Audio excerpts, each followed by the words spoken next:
सीटें फाइनल होते ही जेडीयू में मची भगदड़। 6 मंत्रियों ने दिया इस्तीफा तो भाजपाइयों में फैली दहशत। आपको बता दें कि 6 मंत्रियों से इस्तीफा लेने वाले नीतीश कुमार क्या अब डिप्टी सीएम सम्राट चौधरी से भी इस्तीफा लेंगे? ये बहुत बड़ा सवाल बन गया है। अगर सम्राट चौधरी इस्तीफा नहीं देंगे तो सीएम नीतीश क्या करेंगे? पलटी मारेंगे? सवाल का जवाब आपको बताएंगे। बिहार में डैमेज कंट्रोल करने पहुंचे गृह मंत्री अमित शाह ने सीट शेयरिंग को लेकर क्या फैसला लिया है वो फैसला भी सुनाएंगे। लेकिन खबर में सबसे पहले आप देखिए कि कैसे नीतीश कुमार के लिए पलटी मारना जरूरी नहीं बल्कि मजबूरी बन चुका है। खबर देखिए, बिग ब्रेकिंग निकलकर सामने आई है और इस खबर में लिखा है कि राजद का लालटेन थामेंगे नीतीश के विधायक डॉक्टर संजीव परबत्ता, एमएलए देंगे जेडीयू को बड़ा झटका। तो आप देख सकते हैं कि एक तरफ भारतीय जनता पार्टी सीटों को फाइनल कर नहीं पा रही है, दूसरी तरफ जेडीयू में इस्तीफों की झड़ी लग गई है।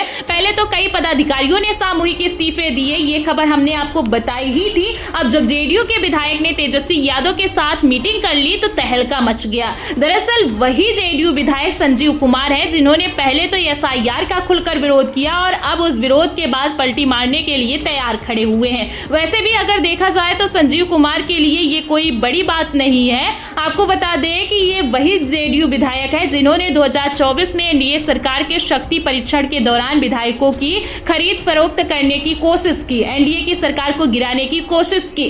फिलहाल तब तो सरकार गिरा नहीं पाए थे और अब लगता है कि सरकार बनने नहीं देंगे। फिलहाल मैं आपको बता दूं कि सूत्रों के हवाले से बड़ी खबर निकलकर सामने आ रही है कि जहां एक तरफ भारतीय जनता पार्टी जेडीयू को बड़े भाई की भूमिका में रखने के लिए तैयार नहीं है, बीजेपी अपने से ज्यादा सीटें जेडीयू को देने के लिए तैयार नहीं है, वहीं दूसरी तरफ जेडीयू के विधायकों ने सीक्रेट मीटिंग की है। इस मीटिंग के तहत दावा ये किया जा रहा है कि नीतीश कुमार को बिहार चुनाव से ठीक पहले बड़ा झटका लगने वाला है, इसीलिए शायद नीतीश कुमार ने स्थिति को भांपते हुए भारतीय जनता पार्टी के साथ बिना किसी सलाह मशवरा के उम्मीदवारों की घोषणा करना शुरू कर दिया है। एक तरफ नीतीश कुमार भरे मन से उम्मीदवारों की घोषणा करते हुए नजर आ रहे हैं, वहीं दूसरी तरफ जेडीयू के नेता नीतीश कुमार पर दबाव बना रहे हैं। खबर निकलकर सामने आई है, आज ही खबर है कि आप देख सकते हैं इसमें लिखा हुआ है कि सीटों के लिए जेडीयू ने शुरू किया बीजेपी पर दबाव, कहा हमारे नेता नीतीश कुमार है तो एमएलसी है खालिद अनवर जेडीयू के। उनका बयान निकलकर सामने आया है कि हमारे नेता तो नीतीश कुमार है लेकिन नीतीश कुमार है कि कुछ करने के लिए तैयार नहीं है। फिलहाल मैं आपको बता दूं कि कई जेडीयू के विधायकों के टिकट कटने वाले हैं, इसको लेकर बगावत शुरू हो गई है। एक तरफ जहां नीतीश कुमार की पार्टी में भगदड़ मची है, वहीं दूसरी तरफ प्रशांत किशोर के दांव ने नीतीश कुमार को चारों खाने चित्त कर दिया है। जैसा कि आप जानते हैं कि बिहार में नीतीश कुमार सुशासन बाबू की छवि रखते हैं। नीतीश कुमार पर किसी तरह का कोई भ्रष्टाचार का आरोप नहीं है।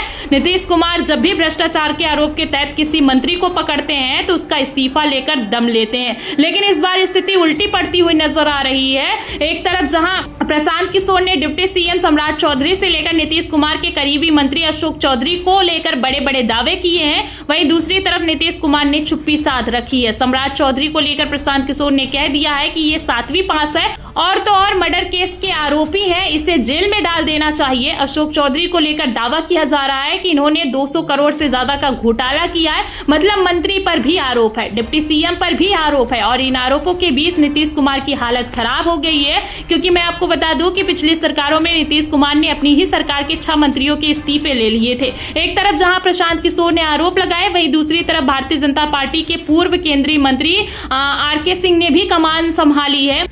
मतलब आप देख सकते हैं कि प्रशांत किशोर जो है वो आरोप लगा रहे हैं और आरोप तो वो लगाएंगे ही, लेकिन आरके सिंह आखिर किस दम से बोल रहे हैं, सवाल खड़ा होता है। फिलहाल अगर बिहार के चुनाव की बात की जाए तो खबरें ये निकलकर सामने आ रही है कि अमित शाह ने नीतीश कुमार से मीटिंग के बाद सीटों को फाइनल कर दिया है। सीटों को लेकर दावा ये किया जा रहा है कि 203 पर भारतीय जनता पार्टी और जेडीयू मिलकर चुनाव लड़ेंगे, वहीं 40 सीटें सहयोगियों में बांटी जाएंगी। फिलहाल चिराग पासवान को 20 सीटें मिली है, लेकिन चिराग पासवान ने साफ कह दिया है कि 22 सीटों से कम डील पक्की नहीं होगी, तो चौतरफा खेल फंस गया है। एक तरफ बिहार चुनाव फंसा है, वहीं दूसरी तरफ मोदी की कुर्सी फंसती हुई नजर आ रही है, क्योंकि उपराष्ट्रपति चुनाव को तो गृह मंत्री अमित शाह ने टीमों को लगाकर मैनेज कर लिया, लेकिन बिहार के चुनाव में यह मैनेजमेंट पूरी तरीके से फेल होता हुआ नजर आ रहा है। एक तरफ जहां सर्वे में भारतीय जनता पार्टी समेत एनडीए की हार हो रही है, वहीं दूसरी तरफ महागठबंधन को मजबूती मिल रही है। फिलहाल जैसे सर्वे जैसे एनडीए की हालत है, ऐसे हालातों में बिहार के चुनाव चुनाव में अमित शाह की चाणक्य नीति का क्या होगा और नीतीश कुमार की डैमेज का क्या होगा, कुर्सी का क्या होगा, आपको क्या लगता है? कमेंट बॉक्स में अपनी राय जरूर दें।